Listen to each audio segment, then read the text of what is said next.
ನಟಿ ಭಾವನಾ ರಾಮಣ್ಣ ಅವರು ಎಂತ ಅದ್ಭುತವಾದಂತ ನಟಿ ತಮ್ಮೆಲ್ರಿಗೂ ಕೂಡ ಗೊತ್ತಿರುತ್ತೆ. ತುಂಬಾನೇ ಅದ್ಭುತವಾಗಿ ನಟಿಸ್ತಾರೆ. ಆದ್ರೆ ಇತ್ತೀಚಿನ ವರ್ಷಗಳಲ್ಲಿ ಅವರು ಸಿನಿಮಾದಲ್ಲಿ ನಟಿಸುವುದು ಕಡಿಮೆ ಮಾಡ್ಬಿಟ್ಟಿದ್ದಾರೆ. ಆದ್ರೆ ಆಕ್ಟಿವ್ ಆಗಿರ್ತಾರೆ. ಇತ್ತೀಚೆಗಷ್ಟೇ ಅವರಿಗೆ ಮುದ್ದು ಮಗುವು ಸಹ ಆಗಿತ್ತು. ಒಂದು ಮಗು ಹೋಯ್ತು, ಇನ್ನೊಂದು ಮಗು ಉಳಿದಿತ್ತು. IVF ಟ್ರೀಟ್ಮೆಂಟ್ ಮೂಲಕ ಇವರು ಮಗುವನ್ನ ಸಹ ಪಡೆದುಕೊಳ್ಳುವಂತದ್ದು. ಈಗ ತುಂಬಾ ಚೆನ್ನಾಗಿ ಮಗುವಿನ ಒಂದು ನಾಮಕರಣ ಸಂಭ್ರಮವನ್ನ ಮಾಡಿದ್ದಾರೆ. ಮಗುವಿನ ಹೆಸರು ಇನ್ನ ಸಹ ತಿಳಿದು ಬಂದಿಲ್ಲ. ಬಟ್ ಮಗುವನ್ನ ರಿವೀಲ್ ಮಾಡಿದ್ದಾರೆ. ಬಹಳ ಮುದ್ದಾಗಿರುವಂತಹ ಒಂದು ಮಗು ಇದಾಗಿರುತ್ತೆ.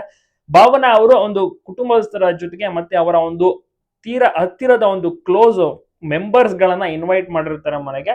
ಒಂದು ಸಾಂಪ್ರದಾಯಿಕವಾಗಿ ಈ ಒಂದು ಸಂಭ್ರಮಾಚರಣೆಯನ್ನು ಸಹ ಮಾಡ್ತಾರೆ. ಬಹಳನೇ ಖುಷಿಯಾಗಿದ್ದಾರೆ. ಇನ್ನ ಬಂದಂತ ಸ್ನೇಹಿತ ಬಳಗ ಕುಟುಂಬಸ್ಥರು ಎಲ್ಲರೂ ಕೂಡ ಮಗುವನ್ನ ಎತ್ತಿ ಮುದ್ದಾಡ್ತಾರೆ. ತುಂಬಾನೇ ಕ್ಯೂಟ್ ಆಗಿದೆ ಅನ್ನುವಂತ ಒಂದು ಭಾವನೆಯನ್ನು ಕೂಡ ತಿಳಿಸ್ತಾರೆ. ಭಾವನಾ ರಾಮಣ್ಣ ಅವರು ಸ್ಯಾಂಡಲ್ವುಡ್ ನ ಬಹು ಬೇಡಿಕೆಯ ನಟಿಯಾಗಿದ್ರು. ಒಂದಾನೊಂದು ಟೈಮ್ ಅಲ್ಲಿ ತಮ್ಮೆಲ್ಲರಿಗೂ ಕೂಡ ಗೊತ್ತಿರುತ್ತೆ ಅಂತ ಒಳ್ಳೊಳ್ಳೆ ಸಿನಿಮಾಗಳಲ್ಲಿ ನಟಿಸಿದ್ದಾರೆ.